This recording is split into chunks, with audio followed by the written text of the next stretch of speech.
Hi friends, నేను Jason Baisani from Jason Baisan YouTube channel. So friends, ఇవాళ ఈ వీడియోలో కన్నప్ప మూవీ గురించి మాట్లాడబోతున్నాను. ఫ్రెండ్స్, కన్నప్ప మూవీ వచ్చేసరికి ఇవాళ రిలీజ్ అయింది. సో ఈ మూవీ నేను ఇప్పుడే చూసి వచ్చాను.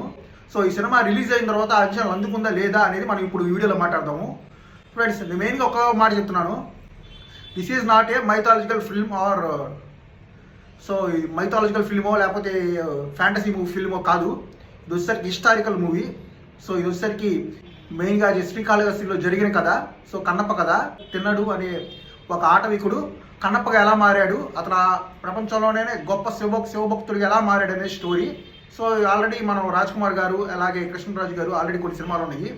ఈ సినిమాలో మన మంచు విష్ణు గారు ఎలా నటించారు అండ్ ఆ సినిమాకి న్యాయం జరిగిందా లేదా చూద్దాం ముందు.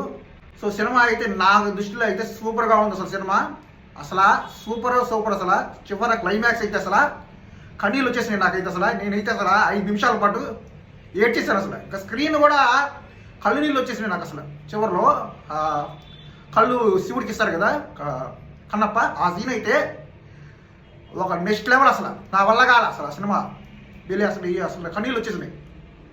అసలు మామూలుగా లోపల నుంచి భక్తి మొత్తం బయటకు వచ్చేసింది అనిపించింది నాకైతే. అసలు అంటే చూపిస్తారు సినిమాలో రాయి దేవుడు ఎట్ట అయ్యాడు, దేవుడు రాయి ఎట్ట అయిందా అనే దాన్ని వివరంగా. సో స్టోరీ మనకు తెలుసు అందరికీ, దాదాపు అందరూ చూసాము, పాత సినిమాలు చూసాము, పెద్దవాళ్ళు చెప్పింది మనకు ఆల్రెడీ ఐడియా ఉంటుంది. సో ఒక ఆటవికుడు అతను జీవిస్తుంటాడు. అతను ఎదురు సమస్యలు అన్నీ అతను ఫైట్ చేసేవి అన్ని సీన్స్ అన్నీ ఉంటాయి. అండ్ అతను శివుడి ద్వారా శివభక్తుడు ఎలా మారేది అనేది ఒక కాన్సెప్ట్ ఉంది అందరికీ. అది డైరెక్టర్ ముఖేష్ కుమార్ సింగ్ అనే అతను ఎలా తీసాడు అనేది సినిమా స్టోరీ. ఆయన వచ్చి మనం ముందుగా ముఖేష్ కుమార్ సింగ్ గారి గురించి మాట్లాడదాం.